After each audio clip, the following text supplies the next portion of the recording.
Lost Archives presents The Dark Magics Behind Tutankhamun's Curse, Unveiling the Rituals. Imagine this. The year is 1922.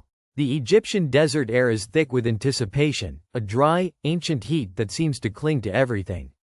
For years, the tomb of the boy pharaoh, Tutankhamun, had been a whispered legend, a glittering prize just out of reach.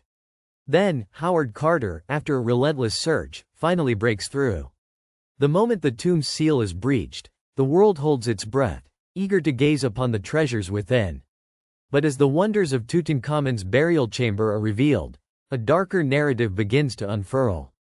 Not just of gold and glory, but of ancient fears, potent rituals, and a curse that would echo through history. The tale of Tutankhamun's curse isn't just about unfortunate accidents or coincidences. It delves into the very heart of ancient Egyptian beliefs about death, the afterlife, and the powerful forces they believed guarded the sacred resting places of their rulers. The Egyptians were masters of ritual, their lives interwoven with elaborate ceremonies designed to appease gods, ward off evil, and ensure a safe passage to the next world. And for a pharaoh, especially one as divine as Tutankhamun, these rituals would have been amplified.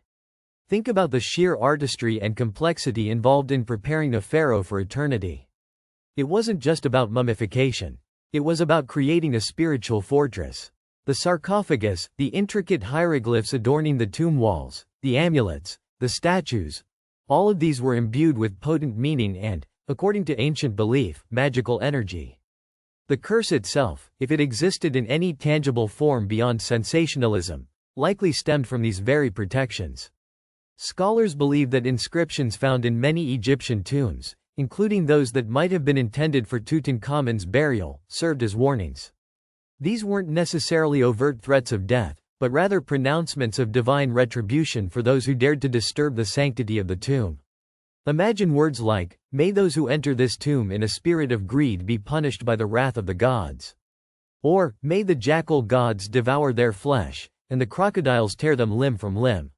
These were not mere deterrents. They were believed to be active spells, channels for supernatural intervention.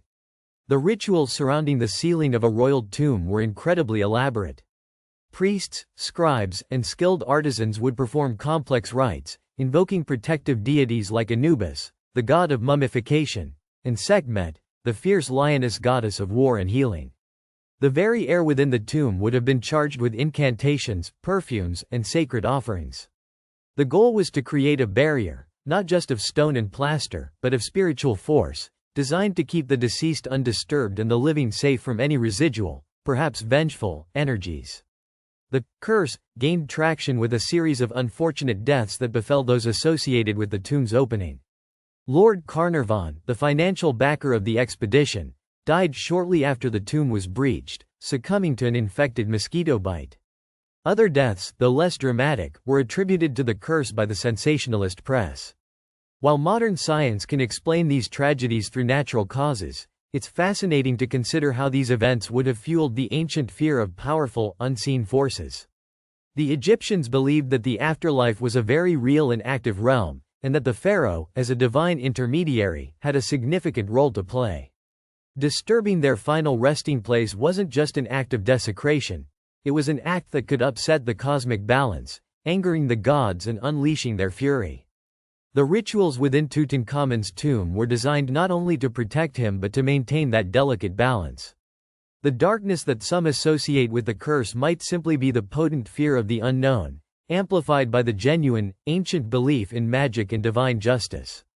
The rituals were the ancient world's way of grappling with mortality and the terrifying prospect of crossing that final, sacred threshold.